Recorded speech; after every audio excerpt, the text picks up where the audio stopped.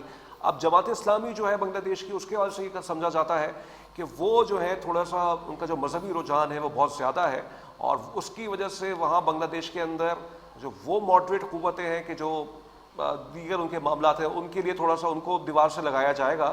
تو یہ صحیح تجزیہ ہے بنگلہ دیش کی سماجی صورتحال کا؟ آخری سوال. جی آپ کا تجزیہ ہے تو بالکل درست ہے، لیکن اس کا مجھے جواب تھوڑا سا بیک گراؤنڈ سے دینا پڑے گا کہ بنگلہ دیش کبھی بھی اس طرح سے مذہبی ملک نہیں رہا تھا جیسے اور کوئی ملک تھا. وہاں اس طرح سے پردے باقی چیزیں نہیں ہوتی تھی.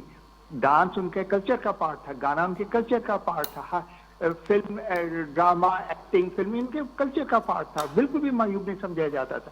لیکن آج جب میں دیکھتا ہوں کہ بنگالی خواتین کو جس طرح سے وہ حجاب کے اندر باقی چیزوں کے اندر، میرے لیے بھی بڑا حیران کن چیز ہے. ایک اور چیز، آپ حسینہ واجد کی ایک چیز کو بس ذہن کے اندر رکھیں کہ حسینہ واجد نے جس طرح سے مذہب کو دیوار کے ساتھ لگایا تھا، یہ جو مذہبی لوگ ہوتے ہیں، میں کسی ایک مذہب کی بات نہیں کر رہا ہوں، تمام مذہبی لوگوں کو ان کو ایک بڑی مرغن چیز مل جاتی ہے. وہ اس چیز کو ایکسپلائٹ کرتے ہیں مذہبی بنیاد پر، کیونکہ ان کے لیے باقی چیزوں سے اور ایشوز کو ڈسکس کرنا ذرا ان کے لیے پرابلم ہوتی ہے. ٹھیک ہے وقار صاحب، بہت شکریہ آپ کا، آپ نے ہمیں وقت دیا اور بہت ہی آپ سے ہم نے کریٹیکل اور ٹو دا پوائنٹ اور بالکل جو معاشرے کو، بنگلہ دیشی معاشرے کو سمجھتے ہیں، کیونکہ کتاب بھی مصنف بھی ہیں اور بہت سے بہت سے جانتے ہیں پاکستان کی سیاستوں کو، 71 کے معاملات کو، ایک ہسٹورین بھی ہیں، ہم نے جاننے کی کوشش کی. بہرحال بنگلہ دیش میں الیکشنز ہو رہے ہیں. بنگلہ دیش کے حوالے سے جیسے میں نے کہا کہ وہاں 2024 کی اپرائزنگ کے بعد، اسٹوڈنٹ اپرائزنگ کے بعد بہت سے پیراڈائم شفٹ آ رہے ہیں، سیاسی تبدیلیاں وہاں پہ آ رہی ہیں. طارق الرحمان صاحب، خالدہ ضیاء صاحبہ کے جو بیٹے ہیں وہ آ گئے. خالدہ ضیاء صاحبہ کا انتقال بھی ہو گیا تھا 2 ماہ پہلے، وہ جو تھیں نظر بند رہیں. تو ابھی الیکشنز دیکھتے ہیں، ابھی الیکشنز کی گنتیاں جاری ہیں اور کچھ خبریں آ بھی رہی ہیں، جماعت اسلامی بھی کچھ سیٹیں نکال رہی ہے، لیکن اب تک کی اطلاع یہی ہے. ویسے انٹرسٹنگ اس میں ایک اینگل ہے کہ یہ 11 جماعتیں مل کے جماعت اسلامی کے ساتھ الیکشنز لڑ رہی ہیں، اور جو طارق الرحمان صاحب ہے بنگلہ دیش نیشنل پارٹی کے، وہ بھی لڑ رہے ہیں، وہ بھی فرنٹ رنر ہے. تو ہو سکتا ہے سب کی حکومت آ جائے تو اپوزیشن کیا کون سی ہوگی بنگلہ دیش کے اندر، کیونکہ شیخ حسینہ واجد صاحبہ کی جو جماعت ہے عوامی لیگ، اس پر تو پابندی لگ چکی ہے. تو یہ بھی ایک انٹرسٹنگ سینیریو ہے. یہ تو ان کی ڈومیسٹک پالیٹکس ہے، لیکن انٹرسٹنگلی جیسے میں نے کہا کہ بنگلہ دیش پاکستان کی قربت، بنگلہ دیش چین کی قربت، ہندوستان کا نالا ہونا، ہندوستان اس ڈیولپمنٹ سے ابھی تک اس جو بنگلہ دیش اور پاکستان کی جو پراکسیمیٹی ہوئی ہے، قربت جو ہوئی ہے، اس سے ابھی تک بہت زیادہ حد تک جو ہے پریشان ہے، اور اس کا سمجھ میں نہیں آ رہا ہے اس کو کس طرح سے وہ کاؤنٹر کرے. اور مودی صاحب کا بھی بائی دا وے امریکہ نے 10 مزید اور مطلب یہ کہہ دیا کہ ہندوستان پاکستان کی جنگ میں 10 جہاز گرے تھے. تو مودی صاحب جو ہے بنگلہ دیش سے بھی مار کھا رہے ہیں اور پھر امریکہ سے بھی مار کھا رہے ہیں. آج ہمیں جوائن کر چکے ہیں بہرحال سابق سفیر رہ چکے ہیں بنگلہ دیش میں، رفیع الزمان صدیقی صاحب. بہت شکریہ رفیع الزمان صاحب. آپ یہ ڈیولپمنٹس دیکھ رہے ہوں گے بنگلہ دیش کے اندر، اور الیکشنز ہیں آج. یہ ایک بہت بڑا پیراڈائم شفٹ آپ کہہ سکتے ہیں کہ وہ سیاسی جماعتیں کہ جن کو وہاں کے الیکشن کمیشن نے مارجنلائز کر دیا تھا، دیوار سے لگا دیا تھا، اب وہ الیکشنز لڑ رہی ہیں اور ہو سکتا ہے مل کے سب حکومت بنا لیں. جی بالکل، لیکن آج کا دن تو بنگلہ دیش کی سیاسی تاریخ کا ایک اہم ترین دن ہے، کیونکہ یہ سمجھیے ایک عرصے کے بعد، تقریباً 15 سال کے بعد یہ ایک صاف و شفاف انتخاب ہو رہی. اور اس میں سب سے یعنی حیران کن بات یہ ہے کہ جماعت اسلامی جو کہ یعنی شیخ حسینہ نے اس پہ پابندی عائد کی ہوئی تھی اپنے زمانے میں، اور وہ بالکل ان بیچاروں کو تو کہیں منہ نہیں دکھا سکتے تھے، لیکن اب آج وہ انتخابات میں حصہ لے رہے ہیں اور ایک بڑی جماعت بن کے ابھرنے کی یعنی ان کی کوشش ہے. میرا خیال ہے کہ جیت تو شاید بی این پی کی ہی ہوگی، لیکن وہ ایک بڑی اپوزیشن جماعت بن کر یقیناً سامنے آئیں گے. اچھا، آپ کو لگتا ہے کہ be N P he Jamaat Islami opposition کی جماعت بن کے آئے گی؟ آپ کو یہ لگتا ہے؟ جی جی جی بالکل، بی این پی آئے گی. اور یہ جو ایسٹیمیٹس آ رہے ہیں، چونکہ میں بنگلہ دیش میں رہ چکا ہوں، تو میرے جو جاننے والے ہیں بہت سے ایسے جرنلسٹ اور وہاں پہ کالم نگار، انہوں نے کہا ہے کہ تقریباً